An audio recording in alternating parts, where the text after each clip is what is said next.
खुदावंद आप सबके साथ हो। हमारे खुदावंद यीशु मसीह की खुशखबरी मुकद्दस लूका के मुताबिक ऐ खुदावंद तेरी तमजीद हो और उसकी लहरों के शोर से घबरा जाएंगे और डर के मारे और इस इंतजार में कि जमीन पर क्या वाक़या होगा। आदमियों की जान में जान न रहेगी, इसलिए कि आसमान की कुव्वतें हिलाई जाएंगी और तब वो इब्ने इंसान को बादल में बड़ी कुदरत और जलाल के साथ आता देखेंगे। और जब ये बातें होने लगे तो नजर उठाकर सर बुलंद करो, इसलिए कि तुम्हारी मखलसी करीब है। बस अपने आप को संभालो, ऐसा न हो कि तुम्हारे दिल अयाशी और नशाबाजी और इस जिंदगी के फिक्रों से सुस्त हो और वो दिन तुम पर फंदे की तरह नागाह आ पड़े, क्योंकि वो रोए जमीन के तमाम बशिंदों पर आ पड़ेगा। इस वास्ते जागते रहो और दुआ करते रहो, ताकि तुम इन सब चीजों से जो होने वाली है बच जाने और इब्ने इंसान के सामने खड़े होने के लायक ठहर सको। जी हाँ, जागने और दुआ करने का मौसम एक मरतबा फिर मान पहुंचा है। आमद के अय्याम, जिसमें हम बार बार इन मौसमात पर बातचीत करेंगे कि खुदा का कलाम मोमिनीन को और सुनने वालों को क्या हदायत देता है। जागने की, दुआ करने की। किस लिए जागना, किस लिए दुआ करना? क्योंकि यीशु आने वाला है, हमारा खुदा आने वाला है। इसलिए ये मौसम जो है ये अपने गुनाहों से तौबा करने का मौसम भी है, पश्चाताप होने का मौसम भी है, अपने गुनाहों का इकरार करने का मौसम भी है, और फिर दिल में खुश होने, शादमान होने और शुक्रगुजार होने का मौसम भी है। क्योंकि वक्त करीब है, दिन आने वाला है कि हमारे खुदावंद का दीदार होगा।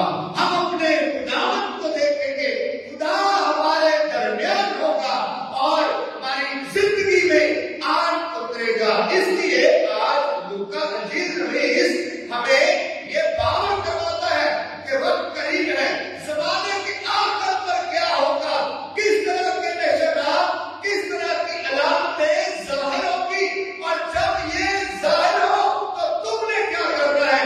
तुमने जागना है और दुआ करनी है। अजीजों, आमद के अय्याम में हम देखते हैं कि गिरजाघर का माहौल थोड़ा सा फर्क हो जाता है, और कुछ ऐसा ही माहौल हमें रोज़ों के अय्याम में भी मिलता है। साल के दौरान जो है हम मुख्तलिफ रंग इस्तेमाल करते हैं। ये इबादती रंग है। ये इबादत के दौरान जो मलबूसात इस्तेमाल किए जाते हैं, जो रंग इस्तेमाल किए जाते हैं, उनके मायने और मतलब होते हैं।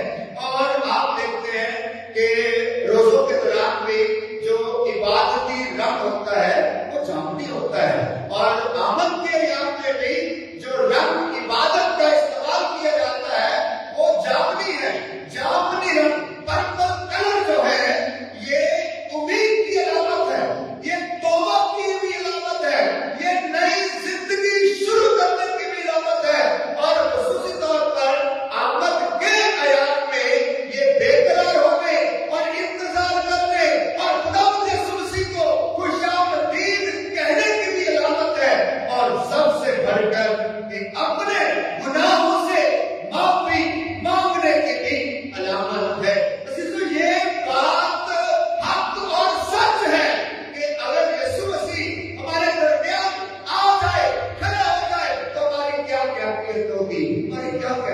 होगी।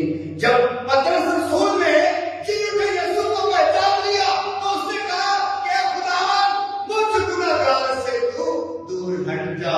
तो इसलिए जब खुदावन आ जाएगा, खुदावन हमारे करीब आ जाएगा, तो सबसे पहले हमारे दिल की कैफियत होगी, जो दिल में एहसास उभरेगा, जो सोच उभरेगी, वो अपने गुनाहों से माफी हासिल करने की सोच उभरेगी, अपने गुनाहों का इकरार करने की सोच उभरेगी, क्योंकि हम अपने आप को इस काबिल नहीं समझते कि हम खुदावंद के आगे इस हालत में, गुनाह की हालत में, खता की हालत में, कमजोरी की हालत में हम अपने आप को खुदा के हुजूर पेश कर सके या खुदा के सामने अपने आप को खड़ा कर सके। इसलिए अजीजों, आमद के अय्याम में कलीसिया को तौबा की दावत दी जाती है, गुनाहों की माफी की दावत दी जाती है, इतराफ की दावत दी जाती है,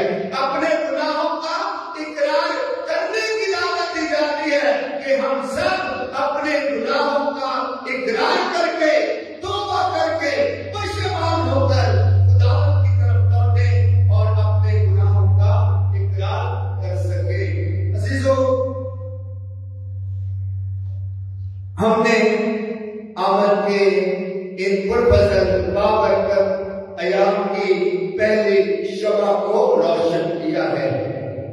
तारुफ में भी हमने सुना कि आमद के अय्याम के 4 इतवार आएंगे और मुसलसल इन 4 इतवारों में इबादत का माहौल और खुदा का कलाम हमारी रहनुमाई करेगा कि हमने किस तरह से अपने आप को खुदावंद यीशु मसीह का इस्तकबाल करने के लिए तैयार करना है।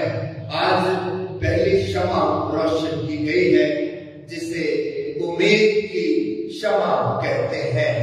अजीजों, उम्मीद एक बहुत बड़ी कदर है, एक बहुत बड़ी नेमत है, और अगर इंसान की जिंदगी से उम्मीद जाती रहे तो इंसान अपनी जिंदगी को गुजार नहीं सकता है। इंसान की जिंदगी के पानी खत्म हो जाते हैं। उम्मीद इंसान को सहारा देती है, आस दिलाती है, जीने की राह दिखाती है और जीने के लिए हौसला देती है कि दिन अच्छे आएंगे, बुरा वक्त गुजर जाएगा, दिन अच्छे आएंगे, वक्त अच्छा आएगा। इसी उम्मीद से तो दुनिया कायम रहती है और दुनिया चलती रहती है। इसलिए आज हमने आमद के इन अय्याम की जो है पहली शमा को रोशन किया है, जो उम्मीद की शमा है।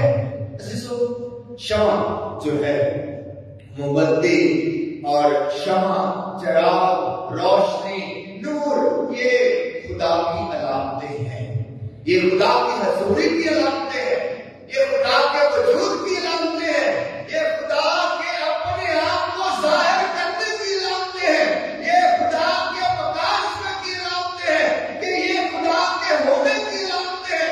खुदा सरापा नूर है, खुदा सरापा रोशनी है, खुदा सरापा नूर का मौका है, और ये अलामतें खुदा के होने की और उसके वजूद होने की अलामतें हैं। इसलिए ये अलामत आज रोशन की गई है और इसकी रोशनी मुतवातर लगातार बढ़ती जाएगी। जैसे जैसे हफ्ते गुजरेंगे, दिन गुजरेंगे, ये रोशनी बढ़ती जाएगी और ये रोशनी इस कदर बढ़ेगी कि मोमिन को और ज्यादा उम्मीद, आस और दिलासा दिलाएगी और ईमान में मजबूती दिलाएगी और उन्हें खुशी और शादमानी अता होगी। अजीजों, रोशनी जो है, दिया जो है, मोमबत्ती जो है, ये इंतजारी की भी अलामत है, ये रास्ता दिखाने की भी अलामत है, ये किसी को रास्ते का तायन करने की भी अलामत है, ये देखने की भी अलामत है। मिसाल के तौर पर अगर ये इबादत जो है ये रात को हो रही होती और एकदम लाइट चली जाती तो हम कुछ ना देख पाते। रात के वक्त अगर हमारे घर में रोशनी नहीं है और लाइट नहीं है तो हम कुछ नहीं देख सकते हैं। एकदम हम जो है अपना आजकल के दौर में मोबाइल है, अपने मोबाइल की रोशनी जला लेते हैं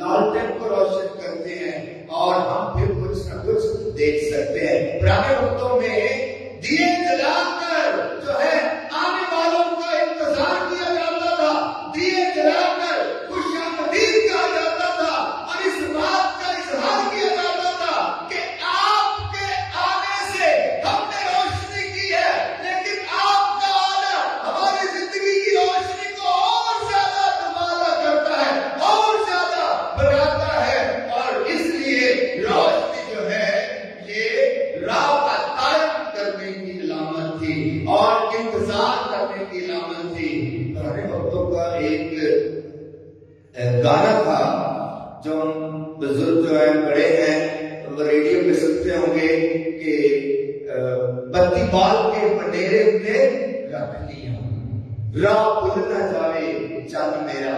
बत्ती बाल के बनेरे पे रख लिया, राह भूल न जावे चंद मेरा। तो यही ये एक अलामत है रोशनी की, दिए की, नूर की, ये रास्ता दिखाने की अलामत है। और ये मोमबत्ती, ये रोशनी आज अलामती तौर पर यहाँ जलाई गई है, लेकिन ये रोशनी, ये मोमबत्ती आज मोमिन के दिलों में जलाई जानी चाहिए ताकि यीशु आपके दिलों तक आ सके, ताकि यीशु का ज्ञान आपकी जिंदगी में आ सके, ताकि यीशु आपके दिल तक पहुंच सके, आपकी जिंदगी तक पहुंच सके और आपकी जिंदगी में ज्ञान कर सके और ठहर सके। अजीजों, बहुत सारी बातें की जा सकती हैं आज के गुलामों के मौजूदात के मुताबिक, लेकिन दो बातें खुदा यीशु मसीह ने करने के लिए कही हैं, जागो और दुआ करो। जैसे हम गीत भी गा रहे थे और आज अंजील मुक़द्दस में भी खुदा यीशु मसीह ने कहा कि जागो और दुआ करो। दो सरगर्मियां बहुत अहम है आमद के अय्याम में, खानदानों के लिए, मोमिनीन के लिए, यीशु के लिए बेकरार होने के लिए, और जो यीशु के लिए कदम रखते हैं, बेकरारी रखते हैं, इंतजार करते हैं, उन्होंने दो काम करने हैं। इन 4 हफ्तों के दौरान कलीसिया और खुदा का कलाम हमें दो काम करने के लिए कह रहा है, जागना और दुआ करना। जागना ये इंतजारी की अलामत है। किस लिए जागना है? कि हम होशियार हैं। कलाम मुक़द्दस में खुदा यीशु मसीह ने बड़ी ही तमसीलें और कहानियां सुनाई है और ऐसे गुलाम को, ऐसे मुख्तार को शाबाश दी है जो अपने आका के लिए जानता है, जो अपने मालिक के लिए जानता है, जो अपने मालिक की राह देखने के लिए जानता है। यीशु मसीह ने ऐसे गुलाम को शाबाश दी है। और अच्छा गुलाम कहाँ है और अच्छा होशियार खादिम कहाँ है? जो अपने मालिक की राह देखता है और जानता है और सोता नहीं है। जागना अज़ीज़ों, कलाम मुक़द्दस में यीशु का दीदार करना भी है। आपको याद है वो 10 कुमारियों की तमसील? हाँ जी, कुछ ऊँघ रही थी और जो जाग रही थी उन्होंने खुदा का इस्तकबाल किया था। अज़ीज़ों, जागने से मुराद ये नींद से जागना नहीं है, जिस्मानी तौर पर नींद से जागना नहीं है। ये ऐसा नहीं है कि हम रात को सोए और सुबह जाग गए, ऐसी बात नहीं है। कलाम मुक़द्दस में जागने से मुराद वो शख्स है जो खुदा के लिए जानता है, जो बासमीर है, जो बाशाऊर है, जो खुदा की आस में जानता है और जो खुदा का इंतजार करता है और जो एक दूसरे का ख्याल करता है, एक दूसरे की जरूरत को महसूस करता है और उसकी जरूरत में उसका ख्याल करके आगे बढ़ता और मदद के लिए अपने आप को पेश करता है। जागने से मुराद कलाम मुक़द्दस में ये है, जो इंसान दूसरे की मदद के लिए तैयार रहता है, वो जागा हुआ इंसान है, वो रोशन इंसान है। उसके अंदर खुदा की रोशनी है, उसके अंदर खुदा का नूर है जो जागा है।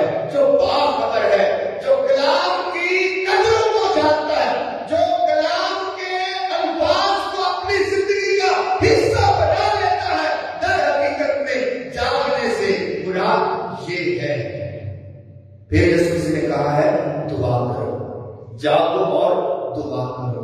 अजीजों, दुआ करना ये खुदा से राब्ता करने का नाम है। दुआ क्या है? दुआ किस तरह की जाती है?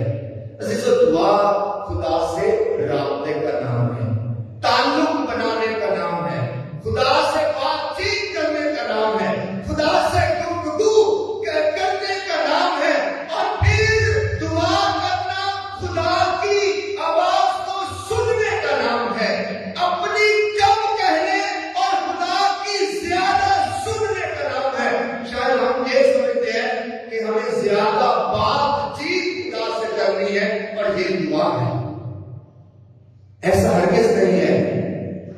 दुआ का मतलब है खामोशी में खुदा की सुनना, खुदा के इरादों को सुनना, खुदा की आवाज को सुनना, खुदा के कलाम को सुनना, खुदा के इल्हाम को सुनना, खुदा की नजर को सुनना, खुदा की मर्जी को सुनना। ये दुआ है। खुदा चाहता क्या है मुझसे, खुदा का इरादा क्या है मेरी जात से, मेरी जिंदगी से। दुआ करना अजीजों ये है। दुआ ताल्लुकात का नाम है और खुदा से ताल्लुक बढ़ाना और ताल्लुक इस्तवार करना अजीजों ये दुआ कहलाता है। लेकिन इस ताल्लुक को मजबूत करके हासिल क्या होगा? अजीजों, खुदा यीशु मसीह बारहा कलाम मुक़द्दस में यह फरमाते हैं कि जो इंसान इंसानों के साथ ताल्लुक को मजबूत कर लेता है, तो हकीकत में वो खुदा के साथ अपने ताल्लुक को मजबूत कर लेता है। जिसका जितना ताल्लुक इंसानों के साथ मजबूत है, उसका उतना ही ताल्लुक खुदा के साथ भी मजबूत है। ये दुआ है। और आमद के याम में कलीसिया और खुदा का कलाम हमें ऐसा ताल्लुक बनाने के लिए कहती है। अजीजों, ये दो काम करने के लिए कहा गया है, जागो और दुआ करो। हासिल क्या होगा? जागने से और दुआ करने से मिलेगा क्या? अगली आयत में बताया गया है, ताकि तुम यीशु के सामने खड़े होने के लायक ठहर सको। ये फजल है, ये बरकत है जागने की और दुआ करने की कि हम इस लायक बन जाएंगे, इस काबिल बन जाएंगे। हालांकि इस काबिल है तो नहीं, क्योंकि हम गुनाहगार हैं, खताकार हैं, बेशुमार हमने गुनाह किए, बेशुमार दबाव खुदा के हुक्म की अधूरी करते हैं और अपनी राहों पर चलते हैं, खुदा की राहों की नाफरमानी करते हैं। इस लायक तो नहीं है कि खुदा के सामने खड़े हो सके। लेकिन ये दो काम हैं जो हमें इस लायक बना सकते हैं, जागना और दुआ करना। ये दो काम हमें इस लायक कर सकते हैं कि हम यीशु के सामने खड़े हो सके। अजीजों, आए खुदा से दुआ करें कि खुदा हमें बरकत दे। खुदा आमद के क़याम की बरकत से हमारे खानदानों को नवाजे, हमारे घरानों को बरकत दे, हमारी जिंदगियों को बरकत दे, हमारे बुजुर्गों को, हमारी औलाद को, हमारे नौजवानों को बरकत दे कि आज ये शमा जो उम्मीद की शमा हमने यीशु की इंतजारी में रोशन की है, ये शमा कहीं इस अंदाज पर ही जलती ना रहे, बल्कि ये शमा आपकी जिंदगी में भी जले, आपके दिल में भी जले, आपके खानदान में भी जले, आपके घराने में भी जले, आपकी पुरानी जिंदगी में भी इसकी रोशनी आए, ताकि इसकी रोशनी से आपके दिल मुनव्वर हो, आपके दिल पाक हो और आपके दिल इस काबिल बने कि आप यीशु को खुशामदीद कह सके। मसीह खुदा की वसीला से आमीन।